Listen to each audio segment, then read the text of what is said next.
Dream of the Red Chamber, Chapter 33.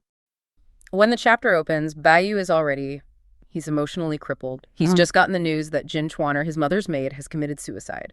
Drowned herself in a well, supposedly out of shame and anger. And he is just devastated. But here's the key. He can't show it.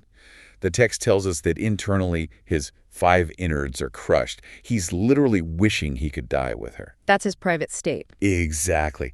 That profound private grief is completely unacceptable in his public world. And that's where the trouble starts, right? His mother, Lady Wang, has already been on his case, and now his father, Jia Zhang, confronts him. Yeah. And Jia Zhang isn't mad because Baoyu is sad. He's mad because Baoyu is just standing there, totally listless and overwhelmed. Precisely. Jia Zhang just sees weakness. He calls his son Wilking, or Waiwei Rurui in the original. What does that really mean? It's just this kind of, like, an effeminate, useless melancholy. What he wants culturally is this bombastic confidence of an official in training, this generous, eloquent talk. Right, Kankai Hui Sitan Lu. Exactly, but Baoyu is so lost in his own sorry, he can only stand there, silent, blank. And that blank stare, that inability to even give his father a basic response, it just escalates everything. Baoyu's grief has made him a target. And that tension, it doesn't go away. It just waits for a spark. And before Jia Zhang can really lay into him, the entire universe just shifts. This is where the outside world just slams violently into their private drama. An official, the steward from Prince Zongshen's mansion, shows up. And this is not a friendly visit. Not at all. The Jia family, powerful as they are, they don't really associate with Prince Zongshan. He's way closer to the emperor, to the real center of power. So this is a massive alarm bell. Oh, it sets off every political sensor in Jia Zhang's mind. He's thinking, why is this royal house sending someone here today? And the steward doesn't mess around? No, he cuts right to it. He says he's there on the prince's direct command because his favorite opera performer, a Xiaodan named Qi Guan, is missing. And we really need to emphasize this isn't just about some runaway employee. This guy is immensely valuable to the prince. Yeah, the source calls him irreplaceable. Valued for being randomly responsive, cautious, and honest. This isn't just an entertainer. He's a cherished companion to a very powerful royal. So losing him is a personal insult, a major loss. And the escalation is immediate. The steward isn't asking politely. He delivers this chilling accusation that shows they've already done their homework. He links Baoyu directly to Qi Guan. Directly. Says the whole city knows they're very closely associated. Wow. That's the first wave of catastrophe. Jia Zhang is just aghast. He's demanding to know why Baoyu would do something so lawless and defiant. I mean, this is bringing calamity on the whole family. You don't cross puts of the blood. The punishment could be anything. Imprisonment, loss of title. Or worse. And Baoyu, in just pure terror, he denies it all. He says he doesn't even know who Qi Guan is. A pretty weak denial. A terrible denial, and it's instantly undermined. The prince's people, they've clearly been watching. Which, raises a question for you listening. How deep does the prince's surveillance go inside the walls of this mansion? And Stewart answers that question with one sentence. Yes, he does. With this cold, almost mocking laugh, he drops the bombshell. He just asks, how did the red silk handkerchief get to your waist? The Honghan Jinzi. That's the one. And that detail is it's terrifying. It absolutely shatters Baoyu. Because that handkerchief wasn't just some gift. It was exchanged in secret with Qi Guan. It was a token of a very intimate, very private association. The book says his soul flew away, eyes wide and tongue-tied. I mean, think about the significance here. The steward didn't need a list of secret meetings. That handkerchief is definitive, unassailable proof. It proves the prince's intelligence network is inside the Jia family's world. And it proves Baoyu is lying, that he's guilty. It's a complete trap. But what's so fascinating is how quickly Baoyu thinks. He realizes, okay, denial is useless. It's dangerous. He has to deflect now. He improvises desperately. He just blurts out that Qi Guan must be at a place called Zitun Fort, about 6 or 7 miles east of the city. He just makes it up. Completely makes it up. Says he heard Qi Guan bought land there, but it's specific enough to sound like a real lead. But wait, isn't that a massive risk? I mean, the steward leaves, finds nothing, and comes back even angrier. Is this actually smart, or is it just dumb luck? Oh, it's desperation disguised as strategy. He's doing the only thing he can think of. Get the threat out of the house. Get the threat out of the house right now. When you're cornered like that, you trade a huge future risk for immediate survival. He pushes the problem away, just for a moment. And it works. The steward leaves, but not without saying, basically, I'll be back if this is a lie. Exactly. So the immediate political threat is gone, for now. But that shadow is still hanging over them. And Baoyu has survived the prince, but he walks straight back into the fire with his father. Straight back. Jia Zhang is left livid, mouth agape and eyes bulging, just simmering with rage over the public humiliation and his son's recklessness. He's about to start in on him again, but then another interruption. This time, it's internal chaos. His other son, Jia Han, runs by with a bunch of servants. Just running wild. Yet Jia Zhang stops him, furious about the lack of discipline. But Jia Huan, who is just driven by his own malice, he uses this moment to completely change the subject. To the suicide. To Jin Chuaner. And he doesn't just mention it. He talks about seeing the drowned girl with this horrifying graphic detail. He says he saw the body, how swollen it was, head this big, body this thick. It's this gruesome image that immediately switches Jia Zhang's focus from the prince's abstract political threat to this very concrete internal moral rot. Jia Zhang is horrified. He's worried about the family's reputation, the ancestors' face. He wants to call in the officials, Jia Lian and Lai Da, to investigate. He assumes it was cruel exploitation by other servants. He's trying to restore order. He thinks it's a management problem. And this is the moment. This is where the malice really takes over. Yeah. The third crisis, the betrayal. Jia Huan sees his father is isolated, enraged, and totally focused on this domestic shame. He pulls on his father's robe, kneels down, and asks to speak privately. And then he tells a story he claims came from his mother. And it is the most calculated, chilling lie imaginable. He knows exactly what will push his father over the edge. He says Baoyu tried to rape Jin Chuaner, Qingjian Busui, attempted rape, and failed. And that when she resisted, Baoyu beat her, which is what caused her to jump into the well. Let's just pause on the magnitude of that. I mean, the prince's threat was about disrespect, maybe theft of a servant. This is a claim of sexual assault, of driving someone to suicide inside their own home. It turns Baoyu from a disappointment into a moral monster, a destroyer of life and family honor. The kind of sin that could bring down the whole house, through divine retribution, or just total social collapse. And that lie works instantly. Jia Zhang's anger just transforms. If he was livid before, now he's in this manic existential fury. The source says his face turned like gold paper. It's a metaphor for just pure destructive rage. And the political scandal, the red handkerchief, it's all just gone. Forgotten. Completely forgotten. In the face of this immediate internal moral collapse, he just screams, "Bring Baoyu. Bring a big stick. Bring ropes to tie him up." The time for talking is over. This is immediate, violent punishment. And we have to understand the weight of what Jia Zhang says next. He declares that anyone who tries to stop him, he'll give them his official cap, his belt, his entire estate. This isn't just a threat. It shows that in his mind, the family's internal moral disgrace, raising a rebellious son, Anitsi, is a bigger, more career-ending disaster than any external political problem. Giving up his cap and belt means giving up his entire public life, his identity. He even says he'd rather renounce his life, shave his head, and become a monk, find a clean place to end himself, than deal with the shame. For him, Baoyu's alleged crime has shaken the very foundation of their existence. It's the final, terrifying command. He orders the gates to be shut. And threatens immediate death to anyone who tries to warn Baoyu. The whole household just retreats. They know how serious this is. They're trapped. The great beating is now inevitable. Baoyu knew he was walking into something. The text calls it Duqing Shinji. More bad luck than good. Exactly. Yeah. He knows he needs to get a warning out ahead of the crisis, and he is desperate. And that's where this high drama, you could say a political whipping, just spirals into this tragic comedy of missed connections. Baoyu is trapped. He's frantic, searching for anyone at all to carry a message inside. But his servant, Beiming, is gone, nowhere to be found. So he runs into an old woman. Just the worst possible luck. He thinks he's found someone, right? He runs up to her, basically yelling that the situation is Yao Jini. Urgent. But the woman is deaf. And in all the chaos, she mishears him.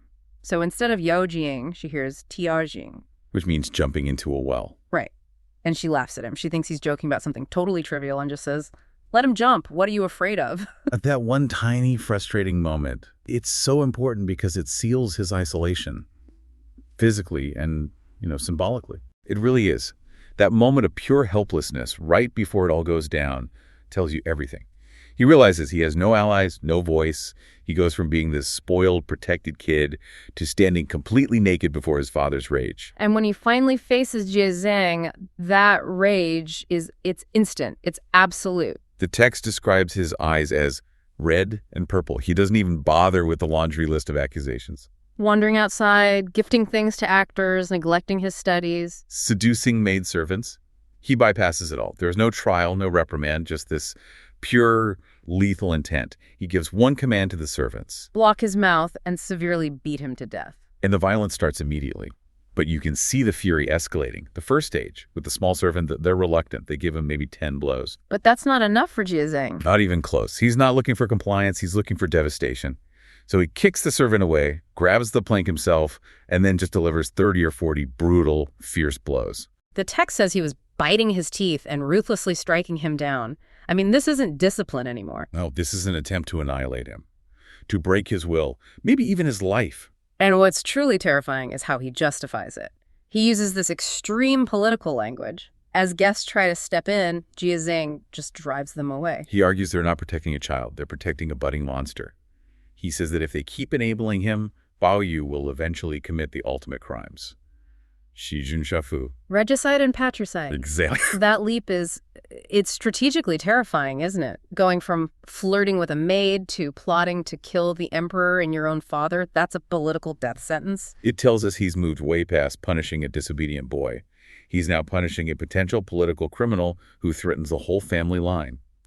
By bringing up regicide, he's justifying the severity to any outside authority. He's basically saying, I am eliminating a threat to the state.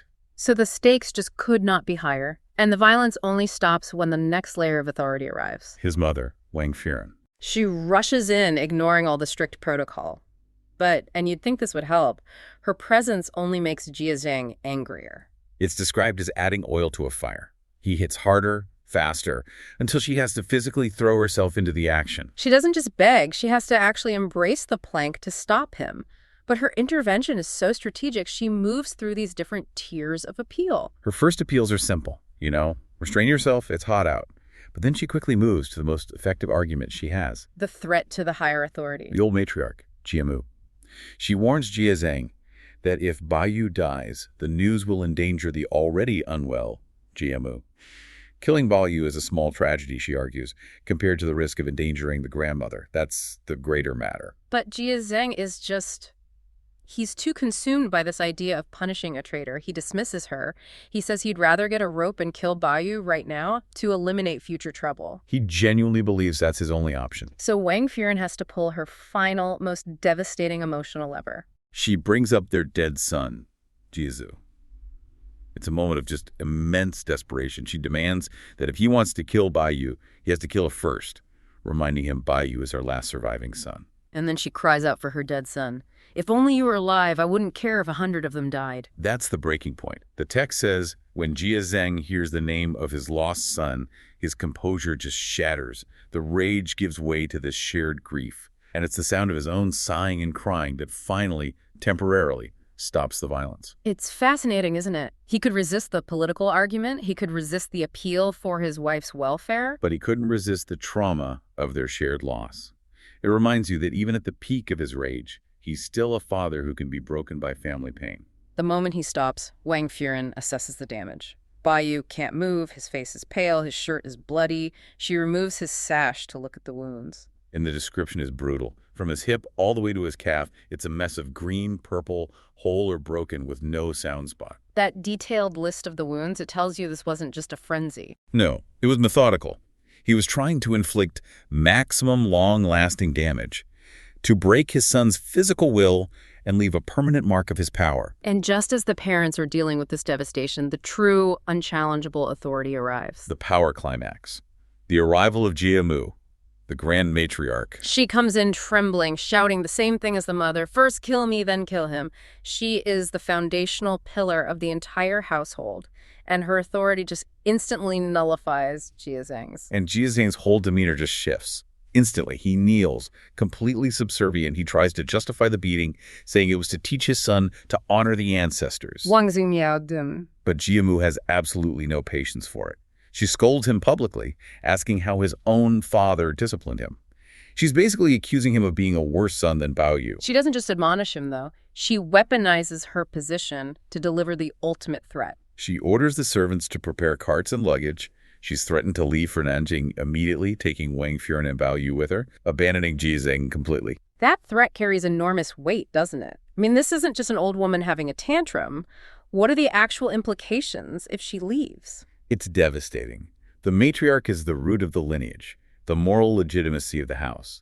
If she leaves, she takes family stability, the ancestral connection, all of it, with her. Jia Zhang would be exposed as a man who so offended his own mother that he's unworthy to lead. And he just surrenders, totally. Yeah. He's forced to bitterly beg for forgiveness and promise he will never beat Baoyu again. It's an absolute humiliation. But it's necessary to save his position. The grandmother then takes total control. She sees the wounds, she cries, and she demands accountability. And then Wang Fifeng, Fengji, steps in. She scolds the servants for even thinking about making Baoyu walk. Yeah, and she calls for a specific item to transport him. The Teng Tizi Qingdeng, the rattan woven spring bench. That little detail is so powerful. They don't just scoop him up. They have a specialized piece of equipment. It grounds the scene in the reality of this elaborate household. And he's carried directly to Jiamu's room, the safest place in the entire compound. The physical protection of the matriarch is now absolute. But the crisis isn't quite over, is it? Even after surrendering, Jiazeng follows them. He sees the wounds again and feels this profound regret. The text calls it huwin. A sense of demoralization, yeah. Hopelessness. But the matriarch gives him no quarter. She just dismisses him coldly. Yeah. Asks if he plans to stay and watch his son die. That final question forces him out of the room completely. It cements his defeat. So the violence is over, but the reckoning isn't. To really get the full picture here, we have to look past the father's general anger and figure out who actually started this fire and why. Exactly. It wasn't just the sight of Baoyu that triggered this whole thing. And Shirin, his loyal maid, she immediately sets out to find the truth. She tracks down the missing servant, Beaming. And she makes him reveal the specific petty catalysts that were used against Baoyu. And Beaming confirms there were two triggers, both rooted in jealousy and family rivalry, not just moral failure. So the first catalyst, that was the affair with Kiwan, the male actor.